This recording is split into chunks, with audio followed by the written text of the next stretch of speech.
આમ જોવા જઈએ તો હાલ પેટ્રોલનો પૂરો જથ્થો છે.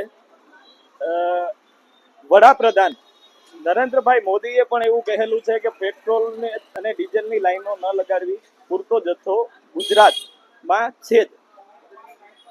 કલેક્ટર જુનાગઢે પણ જણાવેલું છે કે પેટ્રોલનો જથ્થો પૂરો છે. એમ છતાં પણ લોકો આપણે અહીંયા જોઈ શકીએ છીએ કે લોકો લાઈનો લગાડી અને અત્યારે હાલ પેટ્રોલ પંપમાં લાઈનો લાગી છે.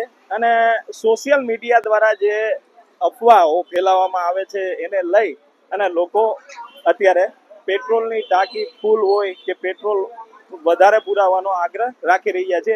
ત્યારે અહીંના ઓનર સાથે જ આપણે સીધી વાત કરશું. ખાસ કરીને જોવા જઈએ તો તમે અહીંના ઓનર છો, શું કહેશો? આપણી પાસે પૂરતો માલ છે જ. આપણી પાસે અત્યારે પણ 12,000 લીટર છે અને આવકમાં પણ 20,000 લીટર છે જ. ખાસ કરીને જોવા જઈએ તો વડાપ્રધાન નરેન્દ્રભાઈ મોદી, હર્ષભાઈ સંઘવી ગૃહમંત્રી અને જુનાગઢના કલેક્ટરે પણ કહેલું છે કે જુનાગઢમાં પૂરો જથ્થો, ગુજરાત પૂરામાં પૂરો જથ્થો છે. આ છે જ આપણી પાસે.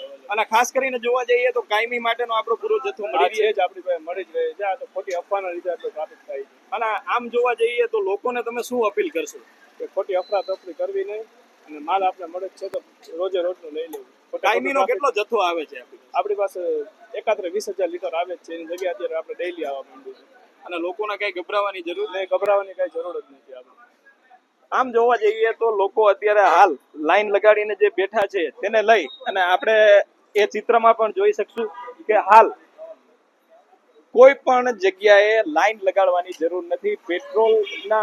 પેટ્રોલ ડીઝલના જે ઓનરો છે, પેટ્રોલ પંપના માલિકો છે, તે પણ ખાસ કરીને એવું કહી રહ્યા છે કે અમારી પાસે કાયમીનો પૂરો જથ્થો મળી રહે છે. ત્યારે આપણે અહીંના વાહન ચાલકો સાથે જ વાત કરશું. ખાસ કરીને જોવા જઈએ તો અત્યારે અફરાતફરીનો માહોલ પૂરા ગુજરાતમાં જોઈ શકીએ છીએ આપણે. ખાસ કરીને જુનાગઢની જે વાત કરશો, શું કહેશો? મારું નામ છે ખીમજીભાઈ રામ.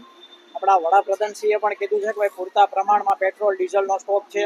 આપણા ગૃહ મિનિસ્ટરે પણ કીધું છે કે ભાઈ પૂરતા પ્રમાણમાં પેટ્રોલ ડીઝલનો સ્ટોક છે. આપણા જુનાગઢના કલેક્ટરશ્રીએ પણ કીધું છે કે ભાઈ આપણી પાસે પૂરતા પ્રમાણમાં સ્ટોક છે. આપણા પેટ્રોલ પંપના માલિક પણ કહેતા હતા કે ભાઈ આપણી પાસે 12 વાગ્યા સુધીનો સ્ટોક છે અને 20 લીટર આવે છે. એવી કોઈ પેટ્રોલની અછત થાય એવું નથી. આ તો એક પ્રકારનું પેનિક ઊભું થયું છે સોશિયલ મીડિયા અને અફવાઓને કારણે. એટલે માણસો લાઈનમાં ઊભા છે. ખાસ કરીને જોવા જઈએ તો લોકોમાં શાનો ભય દેખાય છે? એટલે લોકોને એક પ્રકારનું પેનિક કે ભાઈ ફૂટી જાય તો શું કરશું પેટ્રોલ વગર. કારણ કે માણસોએ અત્યારે પેટ્રોલની જીવન જરૂરિયાત વસ્તુ બનાવી લીધી છે. ત્યારે માણસોને થોડું પણ ચાલીને નથી જવું, દુકાને જવું હોય તો પણ એ બાઇક લઈને જાય. એટલે એ છે કે હાલવું પડશે તો.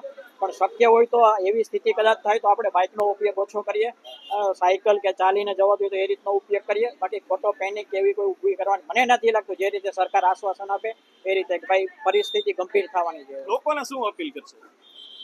લોકોને એટલી અપીલ છે કે જો જરૂર ન હોય તો ખોટા આપણે લાઈનમાં ના ઊભીએ, ખોટી અફરાતફરી થાય એવો માહોલ ન બનાવીએ.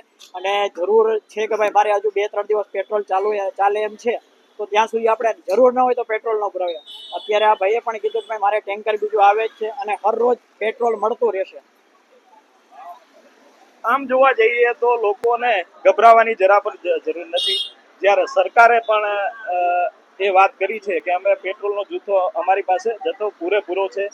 પેટ્રોલના ડીલરો અને ખાસ કરીને પેટ્રોલ પંપના માલિકો પણ એટલું કહે છે કે અમારી પાસે કાયમીનો પૂરતો જથ્થો અમને મળી રહે છે.